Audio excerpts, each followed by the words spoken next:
Recording's going. Okay, for the recording, welcome back. We are ACI Course 7, Class 2.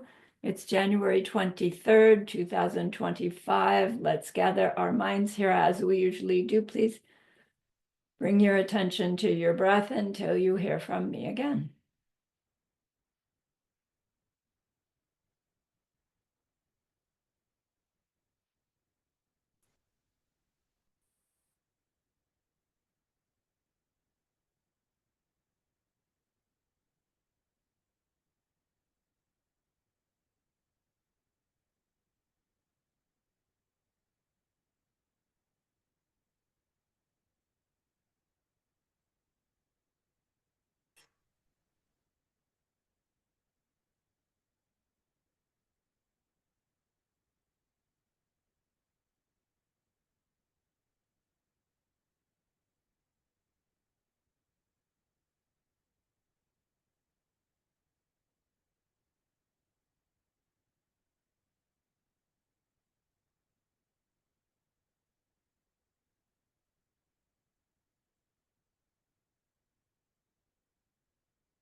Now bring to mind that being who for you is a manifestation of ultimate love, ultimate compassion, ultimate wisdom, and see them there with you just by way of your thinking of them.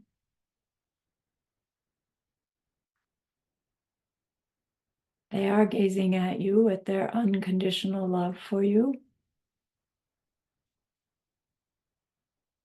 smiling at you with their holy great compassion.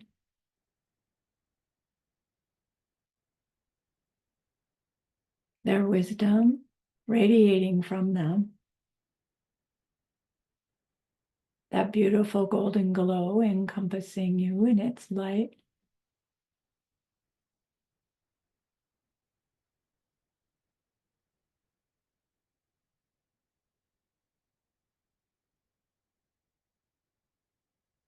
And then we hear them say, bring to mind someone you know who's hurting in some way.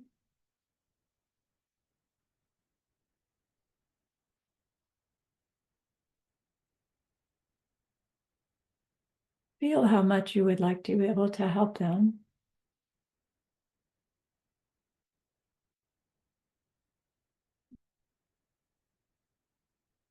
Recognize how the worldly ways we try fall short.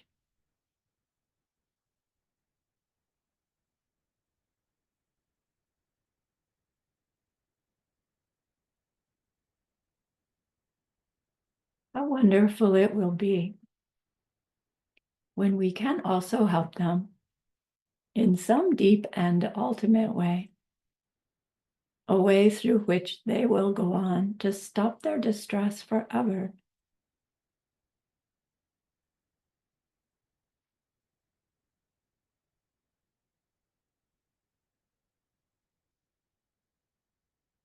Deep down, we know this is possible.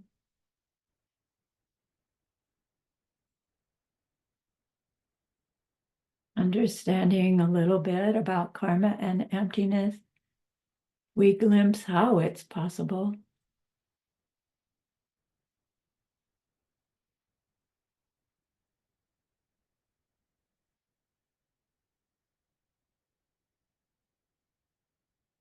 And so we grow our wish into a longing.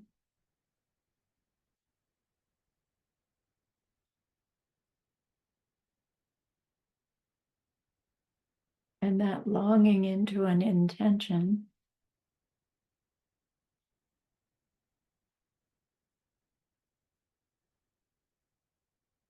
And with this intention, turn your mind back to your precious holy being.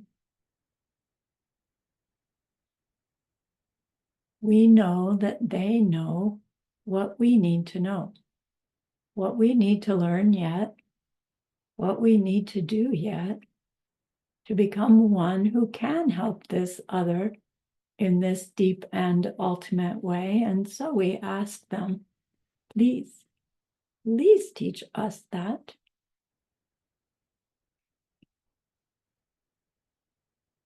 And they are so happy that we've asked. Of course, they agree. Our gratitude arises. We want to offer them something exquisite. And so we think of the perfect world they are teaching us how to create. We imagine we can hold it in our hands, and we offer it to them,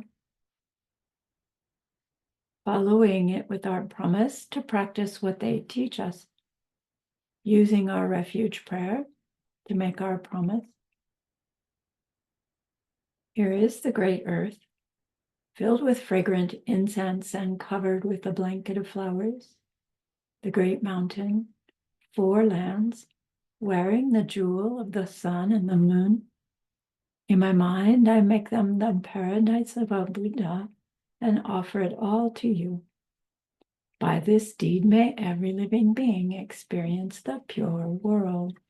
Idam Guru Ratna Mandalakam Niryatayami. I go for refuge until I am enlightened to the Buddha, the Dharma, and the highest community. Through the merit that I do in sharing this class and the rest, may we reach Buddhahood for the sake of every living being.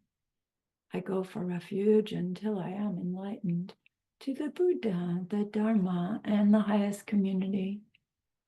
Through the merit that I do in sharing this class and the rest, may we reach Buddhahood for the sake of every living being. I go for refuge until I am enlightened to the Buddha, the Dharma, and the highest community. Through the merit that I do in sharing this class and the rest, may all beings reach their total awakening for the benefit of every single other.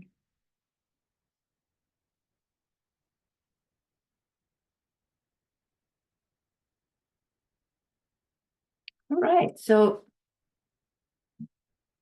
last class we learned the principal commentary that we're using to study the Bodhisattva vows, right? And that principal commentary is the Heart Sutra, right? No. So you're saying it's some other text. Who's going to say yes? The first one to say yes. Yes, Yes, okay, Ross, you can tell us what it is. it's Highway for the Bodhisattvas by Jetson Kappa Lobsang Rakpa. Oh, perfect. Highway for Bodhisattva, which means how you get there, right? A highway is the road you take to get there. So it's not rules for bodhisattvas. It's how you get there. And Geshe-la pointed out that that's a big difference. To our minds, it's a big difference to read a book that tells us how to get there versus a book of rules, right? Technically, it's the book of the vows, which seems like rules, but think of it as, you know, your AAA triptych that doesn't mean anything to any of you but me and Mike, right? But anyway,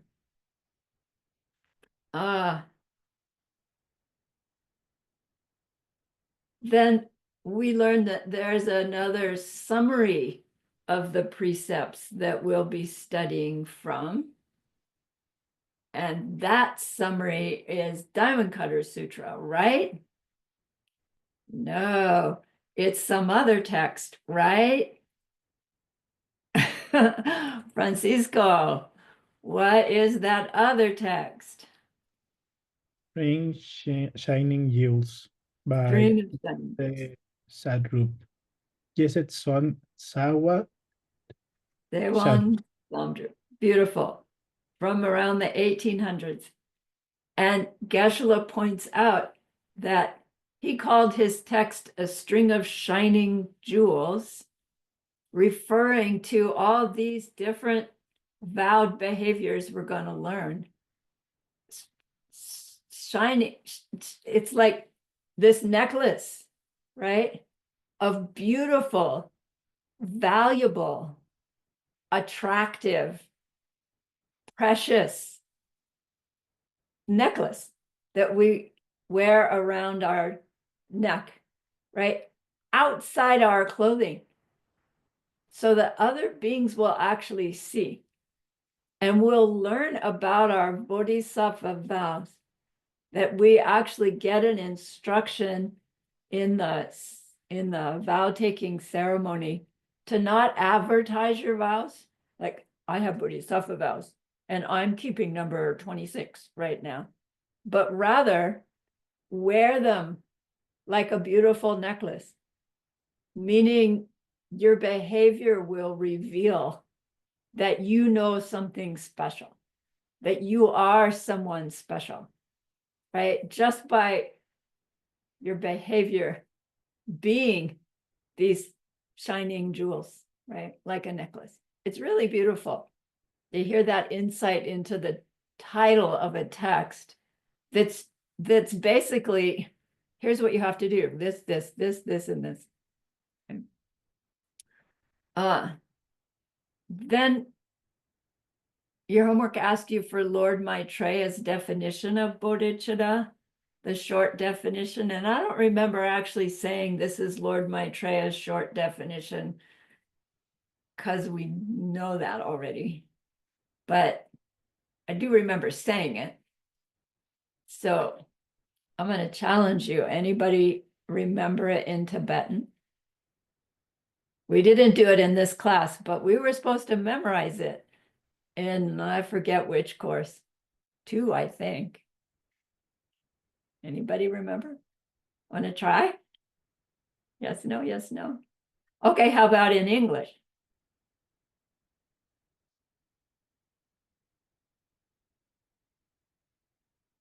Okay, Julia. The wish to reach total enlightenment for the sake of all living beings. Perfect. How about in your language? 为利有情欲正等菩提。Bodhi, that's all I heard that I understood. Nice, thank you.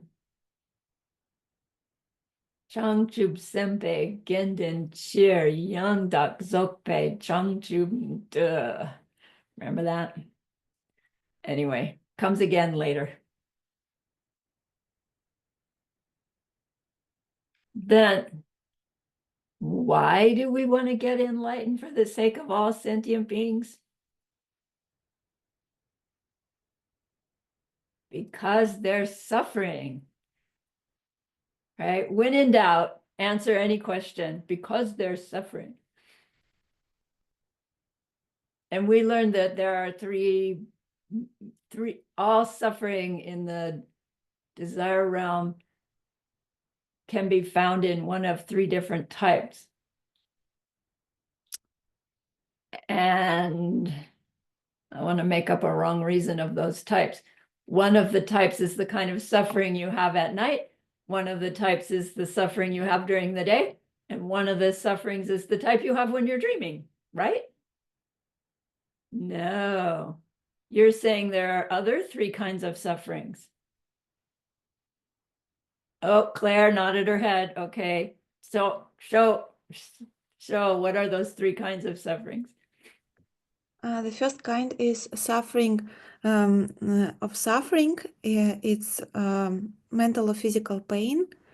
The second type is suffering of change. It means that all good things must end. And the third type of suffering is pervasive suffering. It means that old age, illness and death and everything, our existence is imbued with suffering. Yeah, very good, very good. And those are all caused by eating the wrong kinds of food, right? By our mental afflictions, which trigger karma. Right. Mental afflictions which trigger karma. Perfectly. Mental afflictions and what they motivate, right? Which is karma, right? All of that suffering is due to karma. Behavior, how we interact with others. Sweet, thank you. So then lastly on your homework was explain those lines from the reading that were actually from the 3 principal paths that said they are swept along on 4 fierce river currents chained up tight in past deeds, hard to undo, stuffed in the steel cage of grasping self, smothered in the pitch black ignorance. Who would like to give us a commentary on that verse?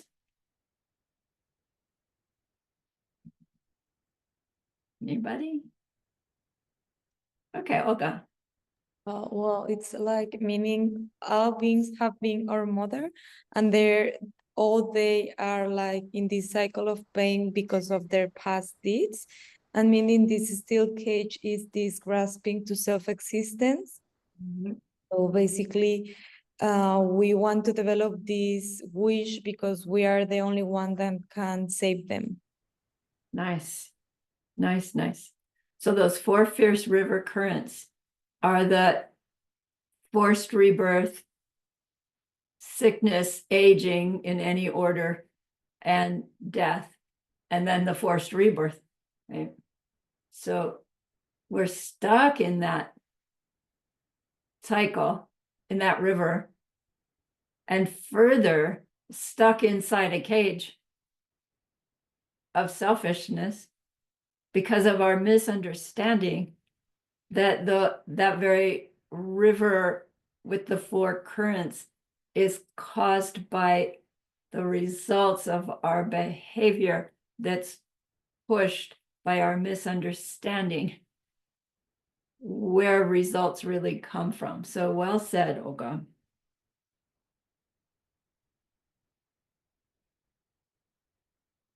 So this verse is about growing our bodhicitta, our wish to help all those beings.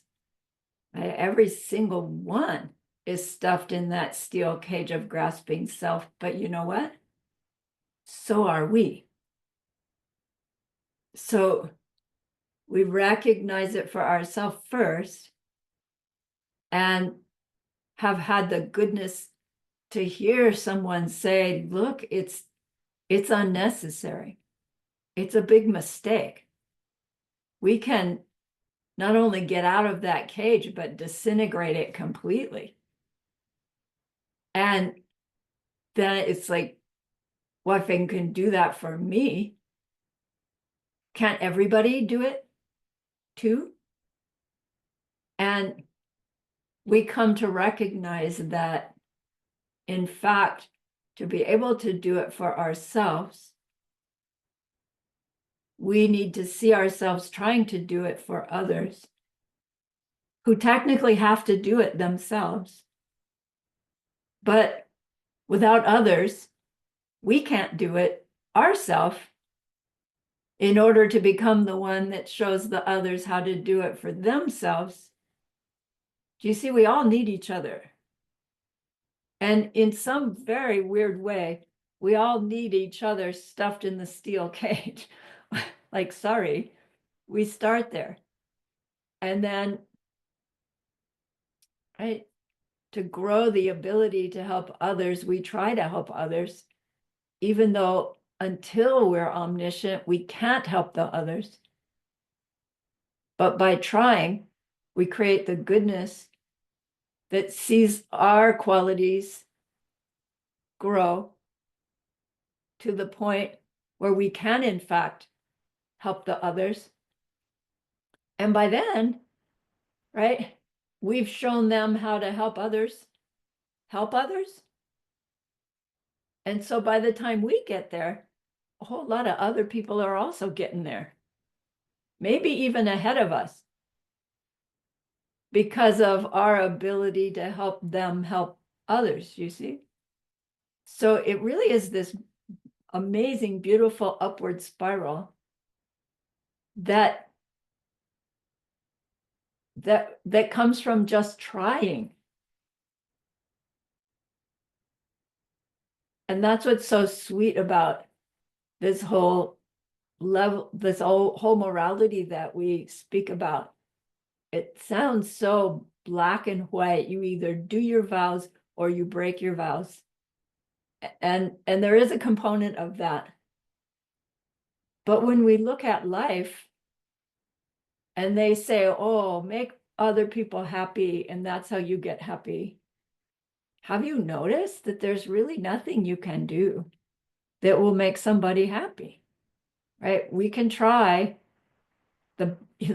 we work out something really special and detailed for somebody special, and we do it for them, and they go, oh, nice, you know, or they even go, what are you doing, right? They even get mad because their reaction to what we did for them is unrelated to what we did for them, isn't it? But we had in mind, I'm going to do this for them because I want to make them happy. And that was in your imprint. Now the apparent result was they got upset. And oh my gosh, have I ever gotten upset before when somebody did something nice for me? Yeah, right? So not a surprise we might get a nasty result to something we did that was trying to be kind. But it doesn't negate the kind seeds we were trying to plant. And, you know, I hope that's helpful in our effort to keep our vowed behavior, that the immediate result that you get does not reflect whether you were successful at keeping your vow or not. It's an important piece. Okay. All right. So how do we become the kind of being who can help others end their suffering forever? The teachings say, where's my share? Here it is. Tu sam gom. We've heard that before.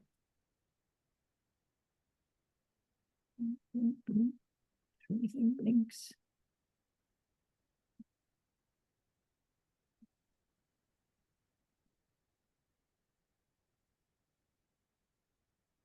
There we are.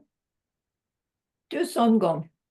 It means study to, meaning hearing classroom hours, the teacher talking head, conveying information to you.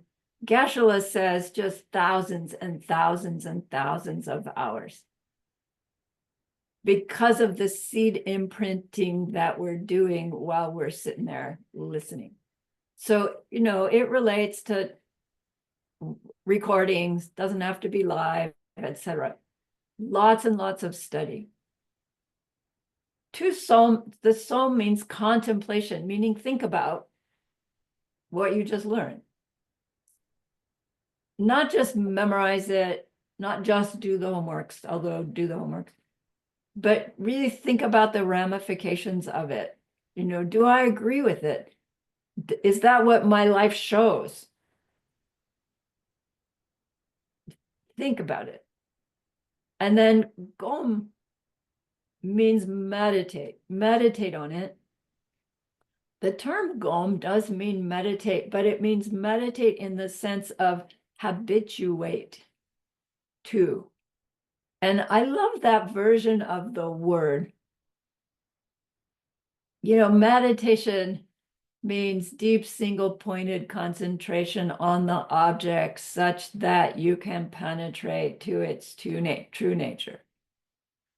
Gom means getting so familiar with the concept, the idea, the instructions, that we can actually live by it. We can use it to help us choose our behavioral reactions to pleasant and unpleasant circumstances. So to get used to something means it becomes easy to do, and even on the verge of automatic. Right? How cool would it be to have your bodhisattva vows be your automatic behavior? Right? So Tu Samgong is what we do to grow these qualities in ourselves such that we can see ourselves being able to help that other in that deep and ultimate way.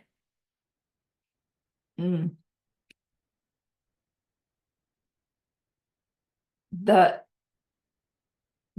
gom, the habituating,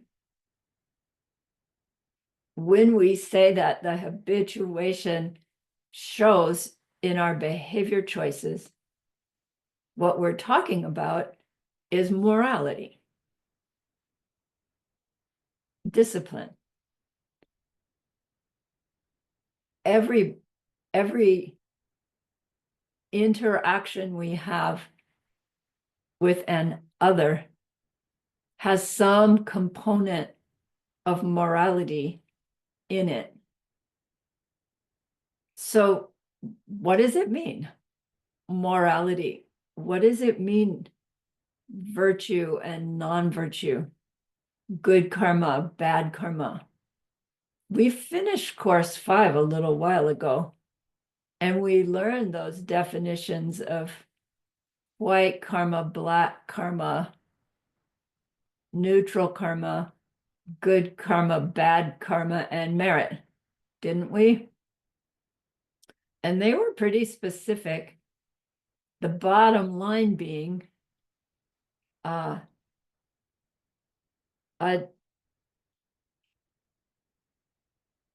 deed done whose result is unpleasant was a deed that was unkind.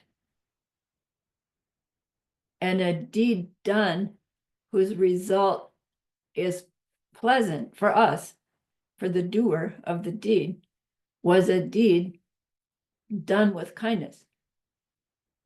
But the problem, as you know, is that we do the deed now, it plants a seed in our mind, and that seed doesn't ripen necessarily even in this lifetime, let alone in a way in which we can connect.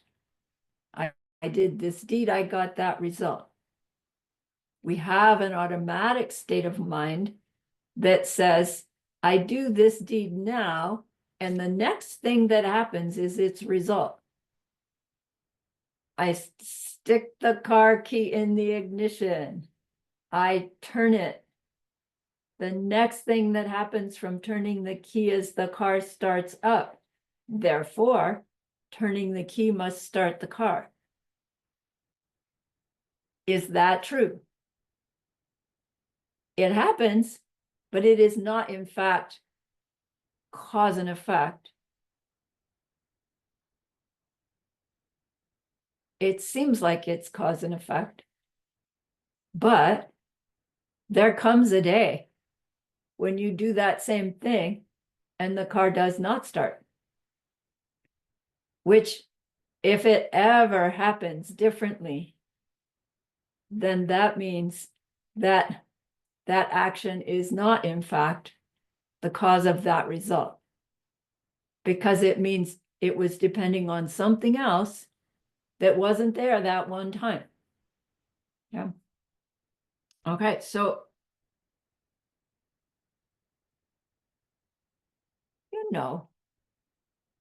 how many times have we done something for someone thinking we're helping them, and we insulted them instead? or doing something even with a good intention and it goes wrong. You know, we had a mouse problem. We got a live trap instead of the killer trap. And we caught our little mouse. And that little mouse was so ferocious about getting out of that trap that it pushed its nose through the little square. And it cut its nose, and the nose swelled, so it couldn't get the nose out. You know, and it's like, I was trying to be nice to the mouse and I hurt it. You know, it was horrible. And that happens a lot. We try so hard to be kind. In college, when I would go home to visit my parents, I would always clean my mother's kitchen for her. And she loved it, right? She didn't like cleaning the kitchen. It's not that it was dirty. I just knew that I could please her by giving it a good clean. So I went to visit David's parents one time, and his mom was out doing some volunteer work. So I cleaned her kitchen for her. And she was so insulted and angry with me. And I don't think we ever got over it. And I was like flabbergasted. How could she be upset by that? You know, it was just like this. And I see now, it's just totally karmic result. And then it took me a long time before I figured out that, oh my gosh, I do that. No, I do that to David. He goes out of his way to do something special for me. I don't get mad, but it's just like, oh, nice, thank you, right? And he still tells this story about one of those times. So, you know, we think we're doing some really big kindness. And then our result is they didn't like it. What's the matter with that? Yeah. Okay. Then similarly, we have these cultural norms that we use to guide our behavior. And for instance, in the United States, you know, many years ago, it was illegal to drink alcohol, to even have alcohol and to make alcohol. And I don't know how long that lasted, but then pretty soon it was not illegal anymore. And, you know, now it's acceptable practice, and it just becomes illegal if you're younger than 21, I think. And yet the effect of alcohol on one's mind is the same kind of negativity, whether it's legal or illegal. It's still harmful. So we like choose our what's acceptable behavior or not according to our laws, according to our culture, according to what mom and dad taught us, and just go along with believing they're right because everybody does it.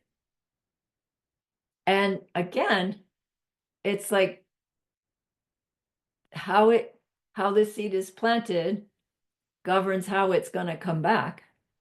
And whether everybody does it or not doesn't make much difference when it's coming back to us in this negative way. All right. So because of this factor that we can't directly see how what we do now, what result that's going to bring, it's beneficial to have guidelines and reasoning to be able to follow the guidelines of someone who's been there, done that, so that we can trust their guidelines and have the reasoning to be able to at least get an idea of how if I do this, if I see myself lying to somebody, it makes sense that I will get lied to. To be able to reason that out helps us, even when it seems like we can tell a little white lie and get some positive result. If we remember, oh, being lied to can only be a result of having lied to somebody else. The strength of our blaming that other person for the hurt we feel from their lying to us helps us not react so badly to them. When we see it's like, oh, my karmic seeds made them do that. Did they do it? Did they lie? Yes. Was it unpleasant? Yes. Should we blame them for it? No, a little bit, but ultimately, no. Okay? It does not mean put yourself in harm's way and just have compassion for the mugger who's going to beat you up for your wallet. It does not mean that. But to have these two, guidelines and logic, helps us decide to choose our behavior. Okay? It's empowering, self-empowering. It's that personal responsibility aspect. It's hard to take personal responsibility when you don't know, right, what's going to bring a good result and what's not. But when we have guidelines and logic, now the personal responsibility becomes doable. Not always perfectly. And we'll talk about what we do when we try and don't get it quite right. Okay.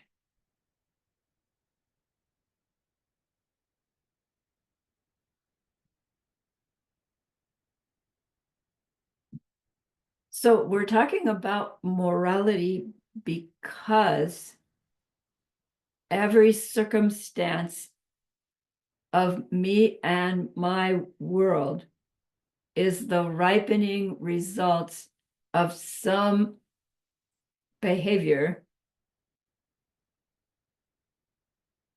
that created the causes for that result. What I perceive myself thinking, doing, saying towards other is the causes for what I perceive other thinking, saying, doing towards me. If I want a world where I, let alone others, also experience nothing but pleasantness, I would have to be aware of myself thinking, saying, and doing nothing but pleasantness to other, right?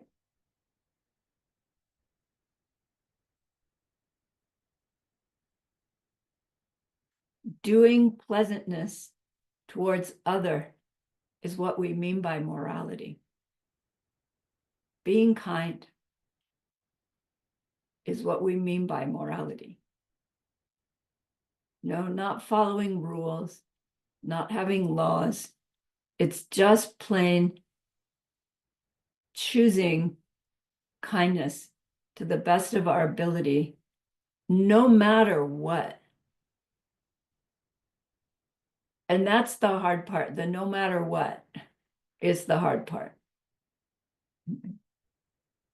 So morality is refusing to be unkind to another, no matter what.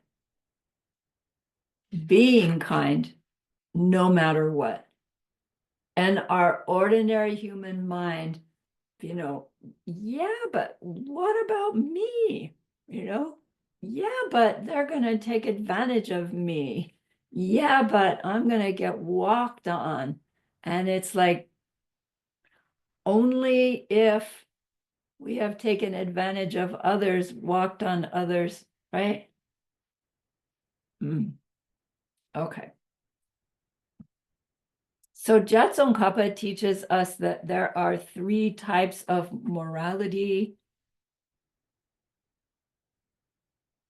to master in order to truly gather the goodness that will serve as the results of, that will serve as the causes for the results of reaching Buddhahood. So technically, no matter how much we want to become Buddhas, just the wishing, the wanting is not powerful enough until we apply ourselves to the behavior that creates the goodness that will force us to see ourselves in that way when it ripens. Right? So it's a different idea. Like, I want to be a Buddha, I'm going to make myself a Buddha. It's different than I'm going to make the karmic seeds that will force me to see myself as a Buddha someday. Yeah, it lands us right back into the here and now. Whereas the other state of mind seems to be over there in the future. I'm going to be a Buddha someday, right? We just won't ever get there if we're not making the causes for it now and now and now and now and now. Yeah. So he says it takes fierce efforts to learn about and then train ourselves in these new behaviors. So there are these 3 levels or 3 types of morality, 3 types of being kind no matter what. And those 3, there are 3 types of vows that correspond to the 3 levels of morality, although not quite directly. So the 3 levels of morality are here in the Tibetan. Nechu Dombe Sultram, Gewe Chuduki Sultram, and Semchen Dunje Ki Sultram. Guess what word is morality? Sultram, sultram, sultram. Sultram means morality. Being kind no matter what. So this first one, you know what? I misspelled it. I'm so sorry. Nature, not nature. Nature means bad deeds. So we see in our reading good deeds, bad deeds all over the place. And I always like, I don't like those 2 words. They sound too black and white. And so kind deeds and unkind deeds, we could say, but that sort of waters it down a little bit. So I'll just say that if when you hear me saying good deeds, bad deeds, you get a little resistance in your heart because they sound so judgmental, I'm feeling that too. And I'll try to modify it, but I don't want to water it down. There are things we do that are unkind and they'll come back to us as unpleasant. And there are things like the same thing I could say, that's a bad deed. And it's going to come back to you as unpleasant. And that's what makes it a bad deed. And that's what I mean. But it drives it home, doesn't it? To hear it as bad or good, but I'm gonna not use it so much because I don't like the judgmentalness of it. Okay, so nature means bad deeds, sorry. Unkind deeds. Dombe means restrain. And Sultram is morality. So this first level of morality is the morality of restraining ourselves from harmful deeds. Harmful deeds being a deed that when it comes back to us will be experienced as unpleasant, as ourselves being harmed in some way. The morality of restraining ourselves from making negative karma. So again, what's a negative karma? What's a bad deed? Any deed we do which brings us suffering as a result.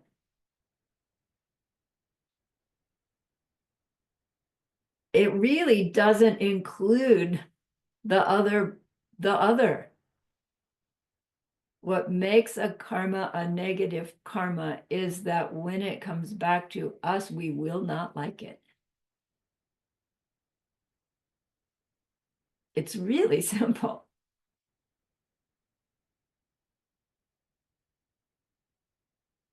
Any thought, any word, any action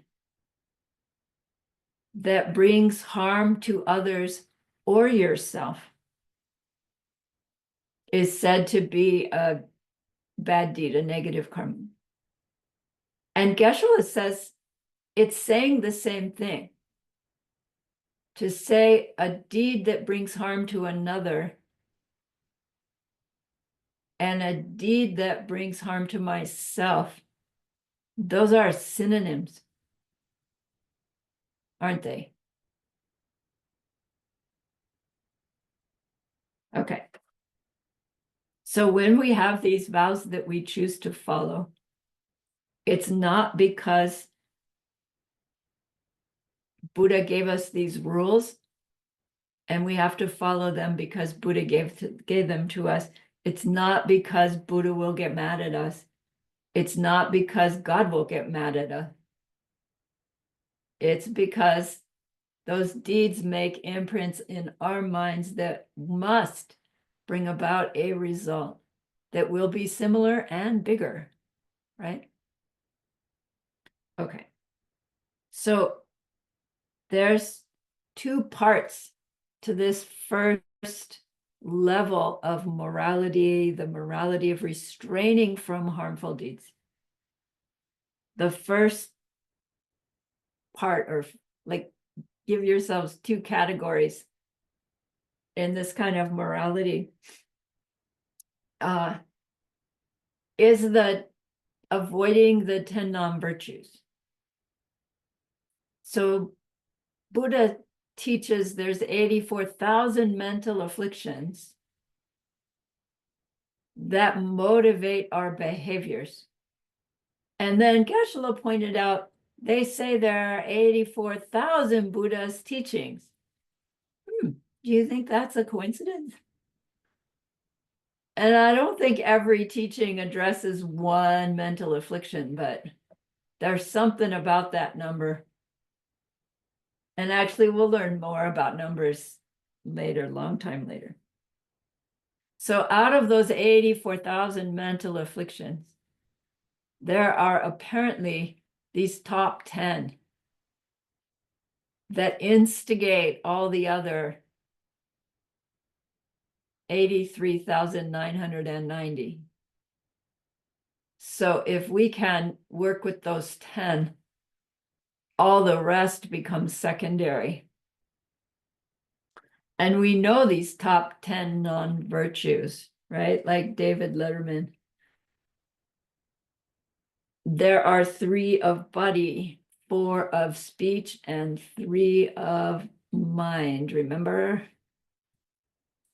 The 3 of body are killing, taking life, stealing, taking anything of value, whether you think it's of value or somebody else thinks it's of value, or the owner that you took it from thinks it's of value, right? It itself, right, has no value other than what somebody thinks it is valued at, right? So why would you take something that you didn't think was valuable? It must be under there somewhere to take something from somebody. And then the third one is interfering with another's committed relationship, any kind of relationship. Why are those negative deeds? Because the result of taking life is, guess what? Your life gets taken. The result of taking something of value is your valuables get taken. The result of interfering with relationships is your relationships, get interfered with. Not in the exact same way necessarily, but in any way that's unpleasant. Then we have the four of speech. Lying, which means giving a false impression. Divisive speech. So that means speaking badly of others to somebody else, because it means that the one you're speaking to will think a little less highly of the one you're speaking badly about. Harsh speech means your speech that's hurting somebody. And then idle or useless speech, gossip, etc. So again, why are those negative deeds? Is there something bad in those words, those letters and sounds that you put together? No, it's how it's going to come back to us. Is it pleasant to be lied to? I know you could make a case like, yeah, if I've got, I was going to say, if I've got terminal cancer and my doctor lies to me and says, you've probably got 6 months, and he's thinking to himself, I think she's got 3 days. Then my belief that I've got 6 months may actually give me 6 months, instead of the 3 days that he's really thinking I've got. Maybe it'd be nice to be lied to. Showing that it isn't actually something in the lying that hurts. It's when we're lied to and it hurts. Right? That's the result of the kind of lying that we're talking about here. Lying to get some personal advantage. Divisive speech. The result of divisive speech would be, you're in a group of people and like nobody respects you. They look down on you, right? They can't see any good qualities as a result of having pointed out the negative qualities of somebody to somebody else. You're going to, have the experience that people see you in that way. That's unpleasant. And then, what was the other one? Harsh speech. Harsh speech comes back to us as harsh speech, harsh sounds, harsh noises, lousy songs, right? Out of tune pianos, right, Mike? Harsh, unpleasant sounds.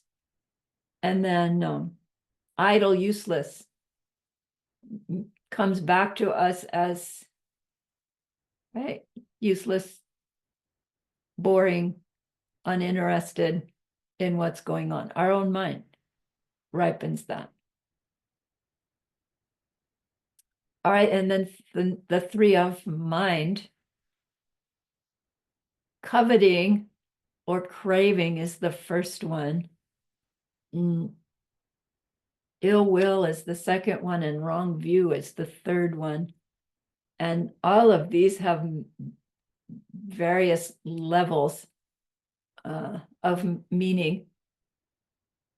Coveting or craving, we often call it jealousy, but it's really more than that. And at one level, it's wanting what another has. And because they have it and we don't, that's where the jealousy comes in. That's where it's unpleasant. And then our human reaction to that is, well, they don't deserve that, I do. And we like them a little less. You know, we may or may not actually do something to get the thing from them. That would be pretty like out there. But we like them a little less. And if we like them a little less, we're going to be a little less nice to them than we would if we liked them. Just human nature.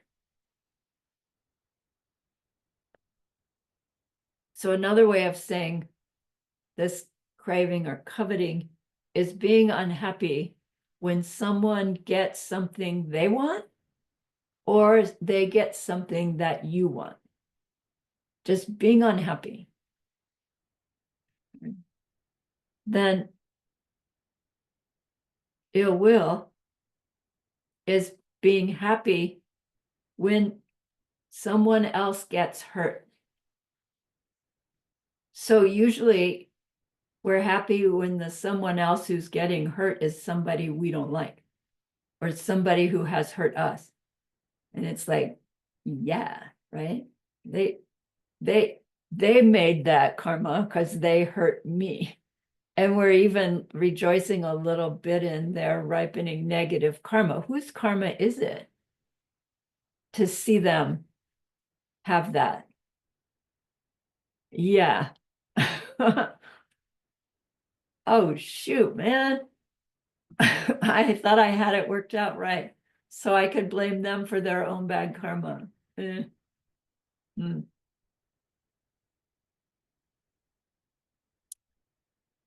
wrong view. One wrong view is believing that we cannot reach total enlightenment. Another level of wrong view is not believing that karma is true, like not understanding karma accurately. If we don't believe that our current behavior brings us some personal result, then we believe that we can get away with things, right? There's no correlation between our behavior and our experiences. So what does it matter whether I'm kind or not?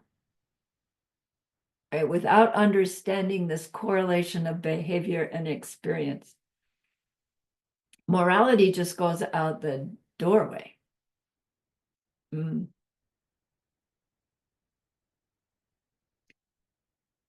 So that wrong view is actually the most serious of them all, right? We can believe I can't possibly reach total enlightenment. And if we still believe that our behavior creates our future experiences, we could create enough goodness that misbelief in our ability to become Buddhas will change. But if we don't believe in karma and consequences, we won't do enough goodness to bring us to the understanding of karma and its consequences. So the worst wrong view is to not believe that our behavior creates our future circumstances. And, you know, I don't believe that modern civilization doesn't believe in karma, right? Like almost every culture, religion has some level of we reap what we sow.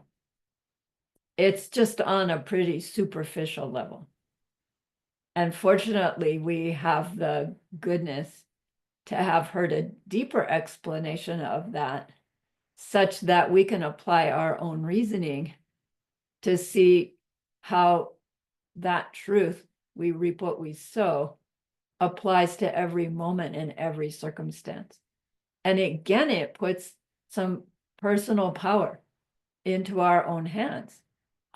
It's my behavior that's going to create my future. So we can do something now about life and our circumstances.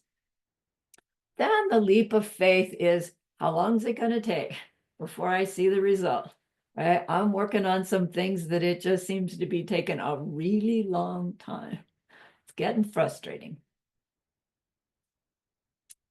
All right, let's take a break.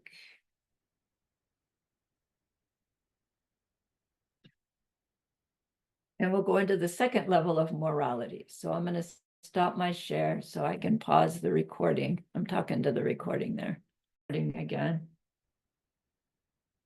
I'm getting my screen share.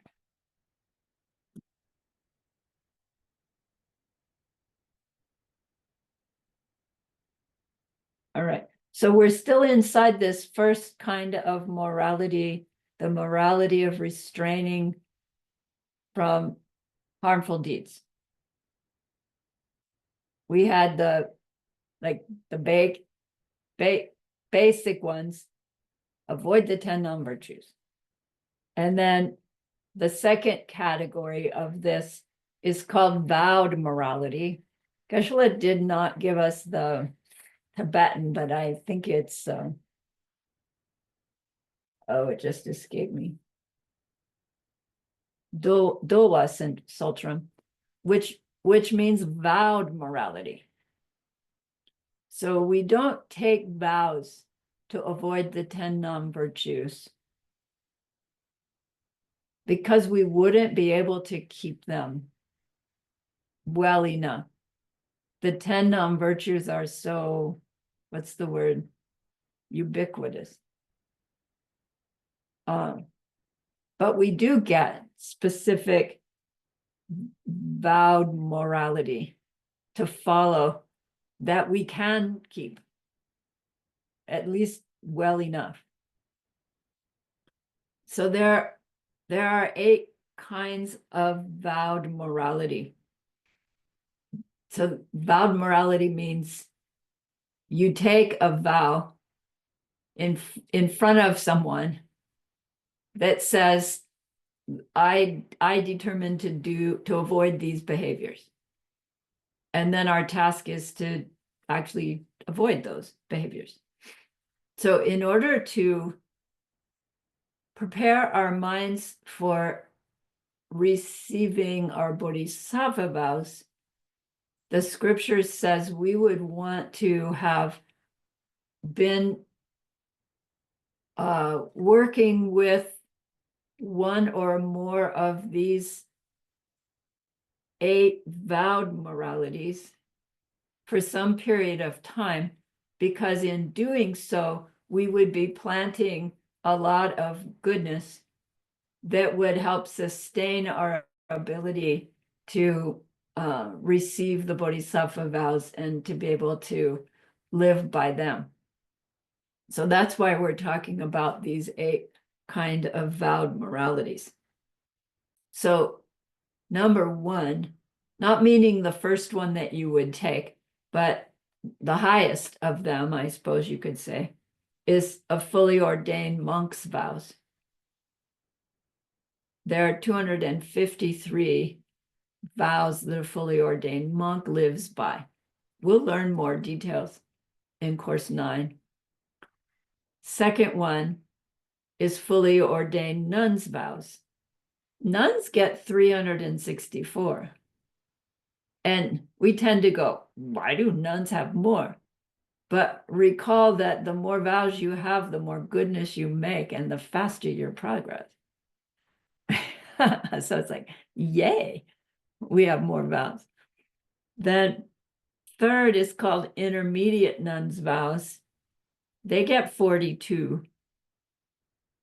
And then number 4 and 5 are novice monks and novice nuns. They get 36, and they are the same 36.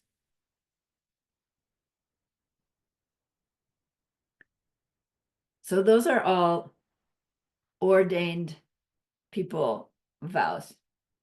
And typically, once you're ordained, one of the vows is to wear the robes or something equivalent. And traditionally, one would live in a monastery and own nothing, right? You would give everything away, move into the monastery and own nothing but your robes and your begging bowl, and your mala probably. Nowadays in the West, we really don't have access to that. So although there are Western people ordained in the Tibetan tradition, they still need to make their own living and have their own place, and it gets tricky to keep all of those vows, and you get instructed in how to do that. So that's 1 through 5. Then 6, 7, and 8 are lay person vows, sets of vows for lay people, not ordained. So number 6 and number 7 are the lifetime lay man's vows, 6, and lifetime lay woman's vows, 7, of which there are 5, and they are the same 5. Now, why they distinguish between men's vows and women's vows, I don't know. And then number 8 is called the one-day vows. So the one-day vows is a set of vows that we take in a ceremony from someone who has them for the first time, and then we can give them to ourselves, right, repeatedly whenever we feel the need. And those 8 vows are vows that guide us in living for one 24-hour period of time like an ordained person. So you do all the same avoidances that an ordained person does, but only for a 24-hour period of time. And to do so means that you spend the day mostly at home, you eat before noon, you contemplate and meditate and study instead of whatever you would usually do on a Sunday for 24 hours. And so you are doing exceptionally goodness of avoiding the usual harms that we make by, going out for a croissant in the morning and then doing the things we do on a usual Sunday, day and night. So it's a way of gathering goodness to, from time to time, give yourself the one-day vows. So the scripture says to keep number 1 through 7 of these vows, any one of 1 through 7 of these vows well before you elect to take bodhisattva vows will be what we do to prepare ourselves to receive our bodhisattva vows. So technically, the one-day vows is not enough to prepare us for bodhisattva vows. But my guess what they mean by that is if you only do it now and then. So there are some people who aren't, well, I know one woman who, she was in retreat, she was not ordained. And she took the one-day vows every morning in retreat. So she was living every day like an ordained person during this retreat that she was in. And when she finished that retreat, she marched to her preceptor and said, please give me ordination, because she saw that she could do it, at least in retreat. So I would propose that if you use your 1-day vows frequently enough, they would serve as qualifying factors for getting your bodhisattva vows. But most of us don't do that.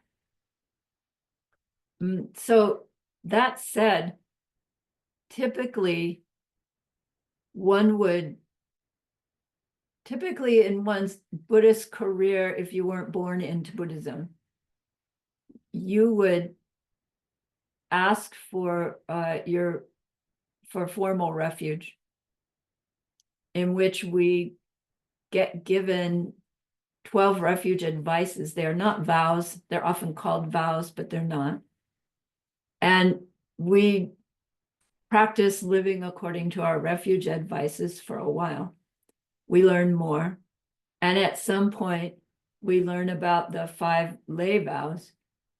And we might go to our teacher and say, please, would you grant me the 5 lay vows? And they would say, do you really think you can keep all 5? So our tradition gives all 5 or none at all. Other traditions say you pick which ones of the 5s you want to keep, right? And we'll build on them. Our tradition says no, all or nothing. And then you live according to those 5 for a while. And then you go back to the teacher, when you're ready. I'm ready for my bodhisattva vows, and I'll show you why, right? I've lived this way according to my refuge vows, my refuge advices. I've been working on my lay vows. I think I'm ready. And then they'll agree or they won't. I don't see that pattern happening so much in our lineage, right? Because it's like this rare opportunity that everybody's there and you can get your refuge, 5 lay and bodhisattva vows all in one fell swoop. And it's because we're ready to get that. So, Geshe-la says that's fine. But if you yourself, right, want to do it in this more stepwise fashion, feel free to connect with your teacher and say, give me these things slowly and let me really work on them so that I know I'm really prepared well when I'm ready to formalize my bodhisattva vows. By then, you've already been living according to them to some extent. And so you're already gathering goodness. But once you have them as vowed behaviors, as we've heard before, that the amount of goodness we make having bodhisattva vows is greater in moments, right? Greater in moments than when we just determine I'm going to live like this without having the vow. All right, so again, these vows are guidelines for behaviors, not restrictions on your personal happiness. And when we understand them in that way, they free us, because all that, do I do this? Do I do that? It just falls away. Here's what I do. It makes life easier. Fewer decisions. All right. So when we are ready to take any of our vows, on the day that we're receiving the vows, the scripture reminds us, we want to have our intention to keep those vowed behaviors really, really strong in our mind. So the freedom vows is what we're talking about now, pratimoksha vows. And those vows are said to stay in our mind stream until the end of this life. So when we take our 5 lifetime lay vows, for instance, we would want to have very strongly in mind, in heart mind, I want these vows because I intend to keep them for the rest of my life. And there apparently have been instances where people would say, you know, I want these vows and I'm going to try them on for size for the next year. Or I'm going to keep these vows while I'm in retreat, but not when I'm out. Nobody knows that is going on in your heart or mind, except the Buddhas, right? But like nobody else in the audience knows what your motivation is. It's up to us to have it strongly. And the preceptor, their job is to remind you and to inspire you and have you have that in your heart at the time you're getting the vows. But it's not like something we can just turn on and off. That's why working with the Pratimoksha vows first help us be fully inspired when we get our Bodhisattva vows. Bodhisattva vows are imprinted in us in such a way that they go on forever. They don't end at this lifetime. Right? Because of the vastness of the wish, would be my guess. I haven't heard an explanation of why. But they're based on the wish to reach total enlightenment for the sake of all sentient beings. And that's gonna take more than a lifetime.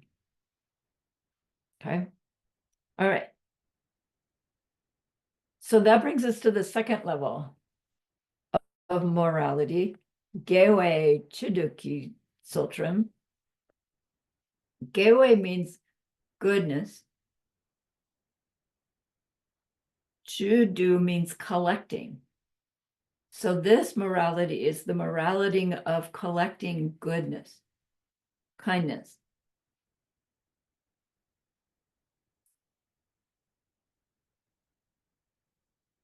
So the avoiding harming are the deeds that we do to stop perpetuating suffering. And the morality of collecting goodness are the deeds that we do that plant the seeds that through which we will go on to become those enlightened beings. Whether the enlightened being we mean we will become is a nirvana being, or the enlightened being we intend to become is a fully enlightened being, that the difference will come in the third morality. So these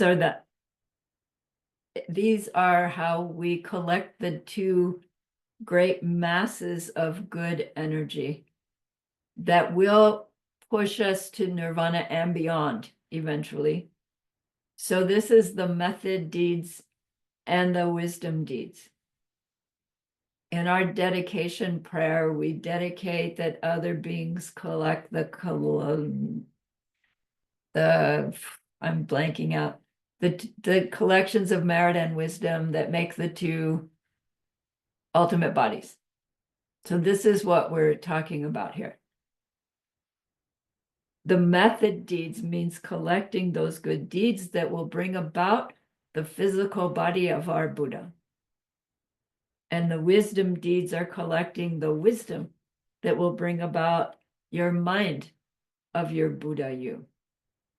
The omniscient mind and the direct perception of the no-self nature of every existing thing, simultaneous with the appearing nature. So those two combined are called the practice of the six perfections, which is what bodhisattvas do. So the first four and a half, says Geshe-la,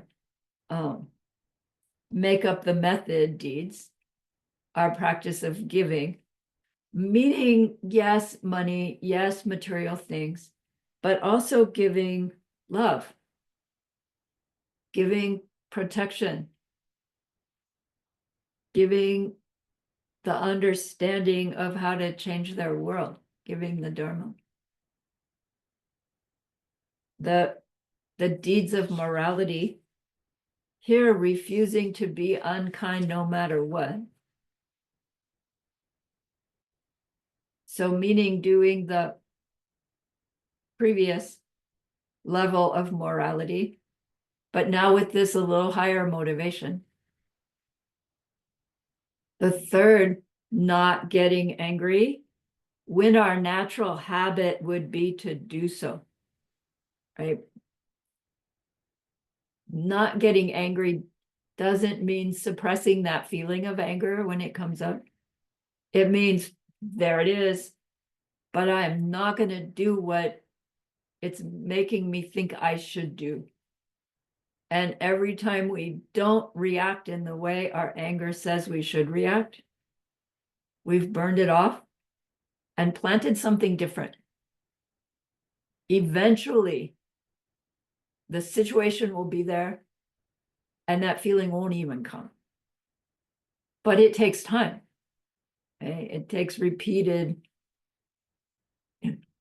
being in it and responding differently. So it's not just patience or forbearance or tolerance. None of those words quite get what we're talking about here.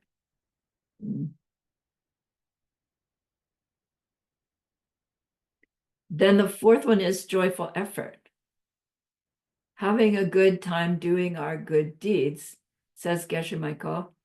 And when you look back at the giving, the moral discipline, the not getting angry, this having a good time doing all of those is what makes joyous effort.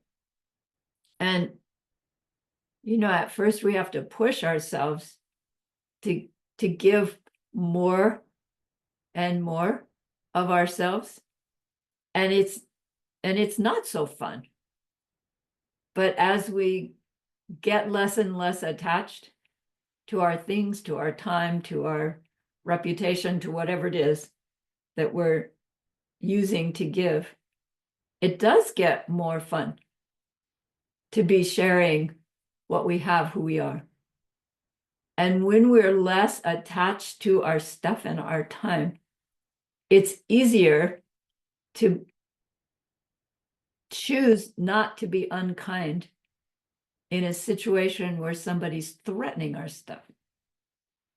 You see, as we're less attached to our things, then it's easier to do not killing, not stealing, not sexual misconduct when we have less attachment to things. Then as our avoiding harming gets more effortless, then our not getting angry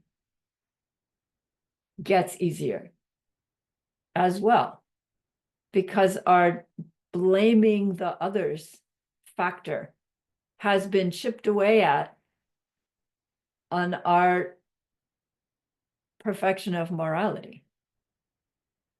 So it's more pleasant, actually, to be in an unpleasant situation and not react badly starts to actually become pleasant.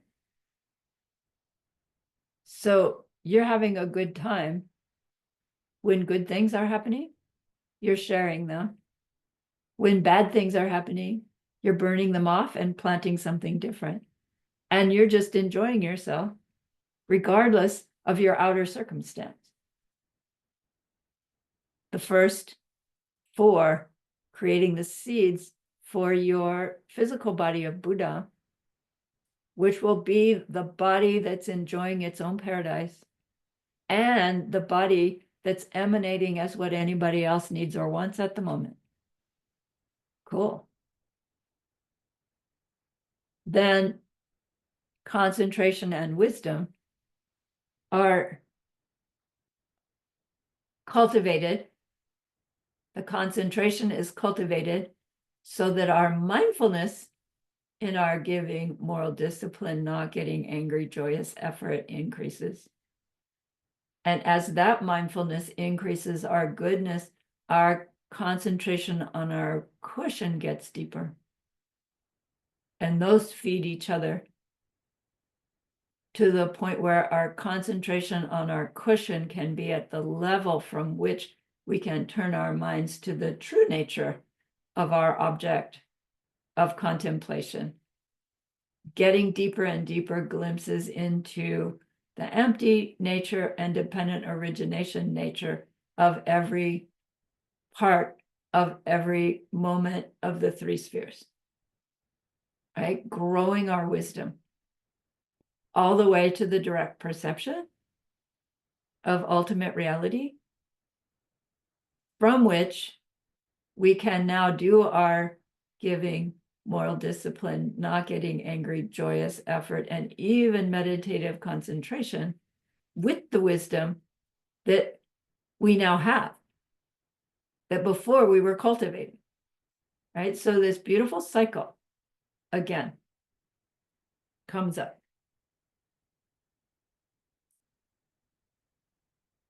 So it turns out that when we're avoiding harming with the 10 and then the vows, we end up doing the kinds of things that are guided, that we're guided to do with our 4 and last 2 perfections, right? So the first level of morality feeds into the second level of morality, and the second level of morality helps us fine-tune our first level of morality. They go together. We're not training in new actions. We're doing the same behavior that we're training ourselves in, but with this different quality of mind, different motivation.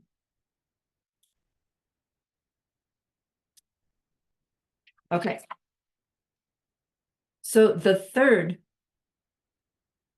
kind of morality is here, Semchen Dunje Kitsultram. What's Semchen? Anybody remember? Living being. Living being, implying suffering living being, right? Buddhas are not Semchen. They are living beings, but they're not included in Semchen. Suffering living beings. Dunje means working for the good of living beings. So the morality of working for the benefit of sentient beings. I don't know why they don't say Tamche Semchen, which would be all sentient beings, but that's what we're talking about here. This morality is doing the first 2 moralities, restraining from harming and gathering goodness, with the state of mind of doing so because of our wish to help others stop their suffering forever. So the other 2 moralities done with bodhicitta is this third morality. We won't get to the third morality without working on the first 2. We don't have to wait to add the third morality until we've somehow perfected the first and perfected the second. We're working on them all together when we are Mahayanas, right? Growing our wisdom, the practice all comes together. But they are 3 different levels of morality, and one could be a practitioner of just the morality of avoiding harming.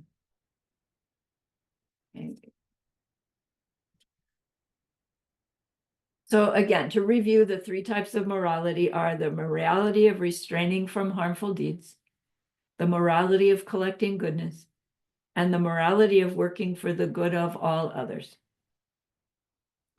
Now, to practice those three, we get three types of vows. We get our pratimoksha vows. I didn't write that. Let's do it. Pratimoksha is Sanskrit. It means personal liberation vows. Pratimoksha. Sattva. Bodhisattva is also Sanskrit. And then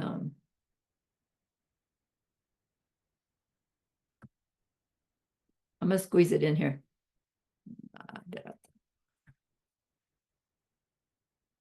Vajrayana vows.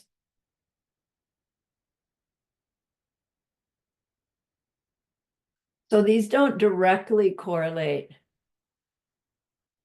pratimoksha with avoiding harming, although it seems to, and bodhisattva with collecting goodness, because bodhisattvas are collecting goodness for the benefit of all others. And then the diamond way vows are still doing all three, but with this cranked up motivation and worldview and practices that are doing these three moralities, same behaviors, but with a different state of mind through which the seeds planted are strong enough that they're said to be able to ripen your Buddhahood in that lifetime. And it's a long story what that means. Vajrayana vows are powerful vows, but it means they're equally powerful when broken, when damaged. So it's not something to jump into before we are habituated to some extent to our pratimoksha and bodhisattva vows, because we won't be able to keep them well enough to actually get the result that they're intended to bring. All right. We can see how they build upon each other. And apparently in Jetsun Kappa's time, there was rumors that once you reach your diamond way vows, you don't need to bother with your pratimoksha or bodhisattva vows anymore. And Lama Tsongkhapa's answer to that is, to find it in my notes, he says that viewpoint is tremendously dangerous. It's like a huge hailstorm that destroys the crops of happiness of others. You should throw it out like garbage. That idea that diamond way vows trump everything else is just so wrong. They're built on the other ones, and so require even more careful avoiding harming others and working to collect goodness.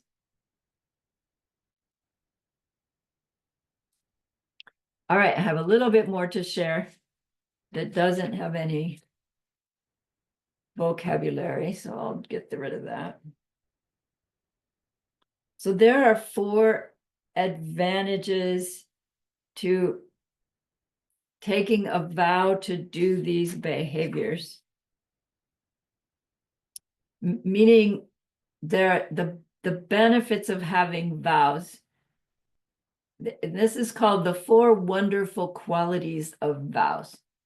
And we already have heard that, you know, they become the seeds, they become the deeds that plant the seeds that create our Buddhahood. Like, what more benefit do you need than that? But there are these 4 specific factors about vows that if we understand them will help us keep our vows better. called the 4 wonderful qualities. The first one is the quality of the vows being taken from someone else. So to receive a vow, a vowed behavior, you go to someone who you must know has those vows, and you must have the awareness that they're keeping those vows, which means they must know them, right? And be following them. And you have enough faith or confidence in that person that you ask them, you know, will you give me my bodhisattva vows? And, you know, we'll learn, what if they say no? What do you, right? We'll learn about all that stuff. But suppose they do say yes. And they coach you through getting your vows in such a way that when you make your vow, you actually get the vow. It comes on like a factor in your aura, they say. Then because they inspired you and you know that they're the one that granted you the vow, it helps us develop our conscientiousness, meaning our concern for what others would think if my preceptor were to become aware that I'm disrespecting my vows, breaking my vows. We have a healthy sense of personal responsibility to uphold what they gave us. So this factor of taking the vows from somebody else is something about vows that helps us grow our ability to have concern about our impact on others and the impact that has on our relationship with this being that we asked to give our vows. Do you get that? It's not about shame. It's not about guilt. It's not about what are they going to think of me? Will they judge me? It's about what I think of myself and my behavior, right? In order to uphold the promise I made to this other person. Okay. Second one is the benefit of vows is this factor of our pure motivation. So when we took our vows, this preceptor gave us a sermon that was to inspire us and have our motivation clear. And then we kneeled before them. And just as they said, when I snap my fingers, you will receive your vows, you had this really strong, pure motivation to keep those vows, to learn that behavior, and to do it in order to help all beings get free from suffering, right? For the bodhisattva vows, at least. Then by remembering that strong, pure motivation that you had when you took your vows, that is said to be a factor in our ability to choose our behavior according to the vows, even if nobody else would ever know. So this part of the benefit of vows, the pure motivation that we had when we got the vow, helps us develop our self-conscience. Regardless of whether anybody would ever know, I hold myself in high enough esteem that I will avoid that and do this, right? Because I'm worth it, because I had that pure motivation. Do you recognize these two states of mind? Tralyu and Notsa. I think we've talked about them before. conscientiousness and self-consideration as factors in choosing our behavior.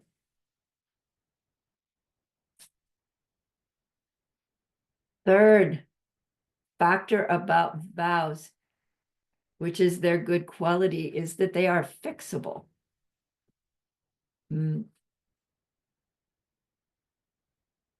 When we damage or even fully break any of our vows, pratimoksha or bodhisattva or vajrayana, they can be restored almost fully, right? Some fully, others almost fully, but enough so that, right, the goodness gets gathering again once we get them restored. So this is meant to encourage our efforts because it shows us that even if we fail, we repair them and we try again. Whereas if we had vows that were break them once and for all, who would even try? But the fact that we can fix them and repair them and try again is like, you know, learning a new sport. If you had to be perfect to learn to play tennis perfectly, who would ever start?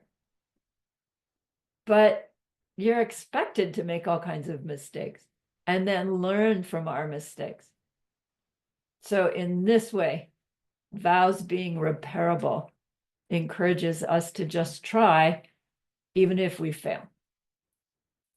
Then the fourth one is the factor that if we're careful and we have the first and second qualities strongly, meaning our self-conscientiousness, our concern for our impact on others, especially our vow master, and our self-conscience, right? High self-esteem that says, I can do this, I will do this. If we have those two strongly, we won't break the vows in the first place. Okay? It's built into the vows that when we have this high consideration for our behavior, we can keep the vows. They're not so difficult, is the point. So this factor is we can learn to keep them nicely.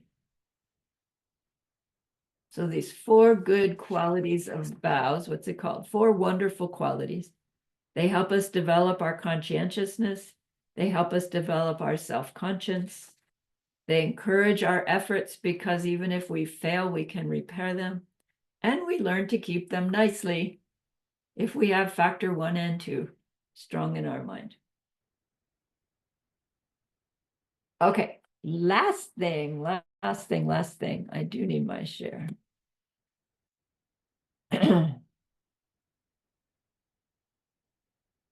There are two kinds of bodhisattva vows.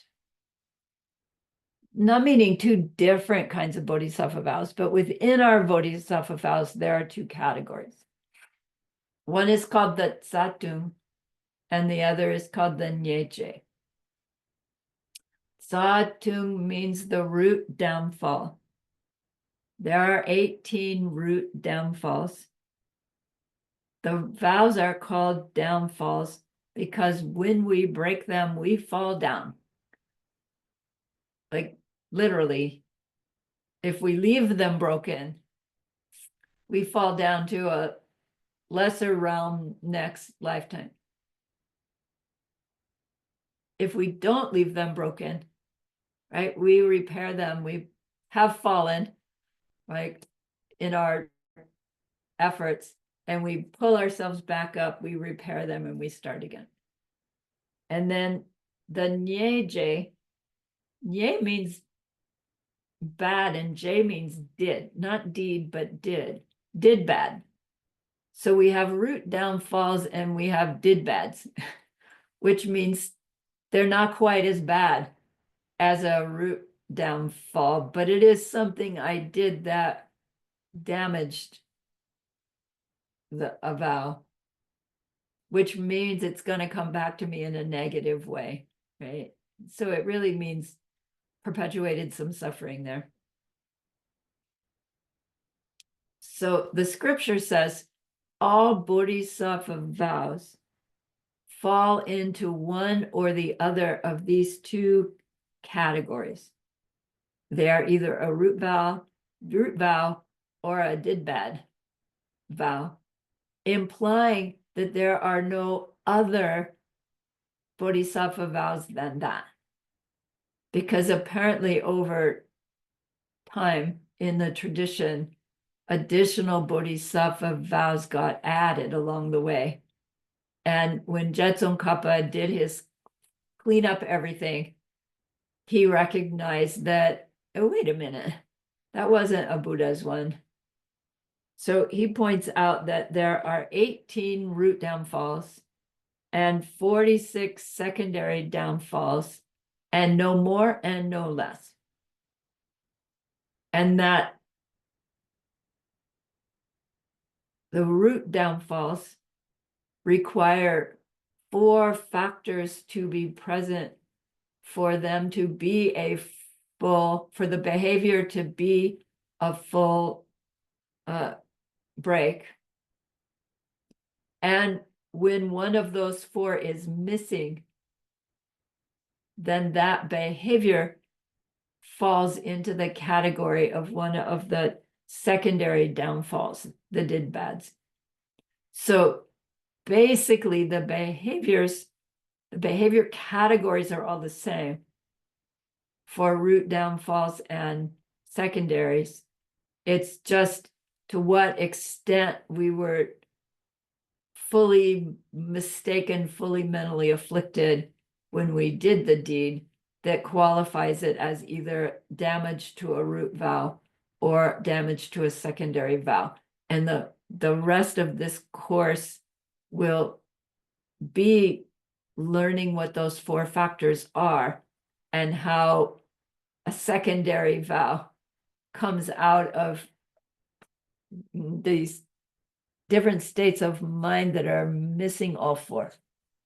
And then when we know these 4 negative factors, again, we can turn them positive to see what positive 4 factors would help us keep our vows really strongly, right? And the scripture doesn't point that out. It's like implied. When you learn what not to do, flip it over, and it gives you clues as to what to do. And it's really, really helpful to look at it that way as well.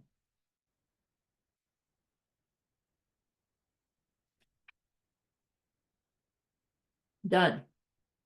That's class 2. In the nick of time. So any burning questions? Good, thank you. So remember that person that you wanted to be able to help. We've learned a lot that we will use sooner or later to help them in that deep and ultimate way. And that's an extraordinary goodness. So please be happy with yourself.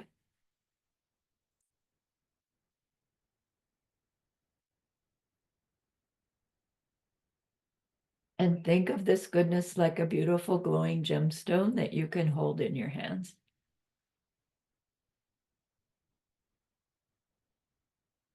Recall your own precious holy guide. See how happy they are with you.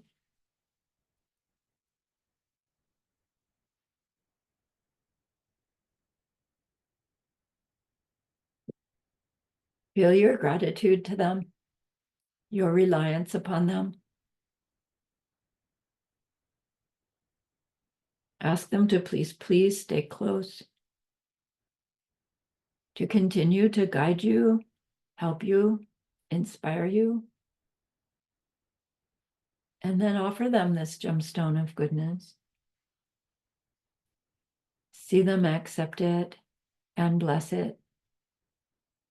And they carry it with them right back into your heart.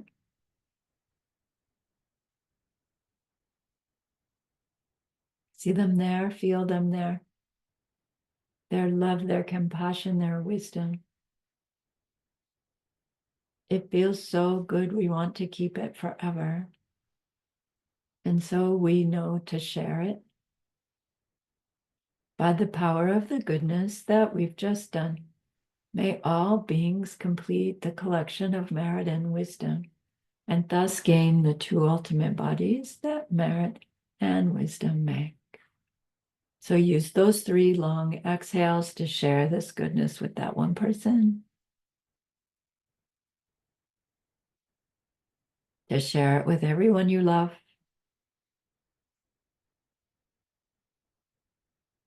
To share it with every existing being everywhere. See them all filled with happiness, filled with the wisdom of loving kindness. Sharing it with everyone in their world. And may it be so.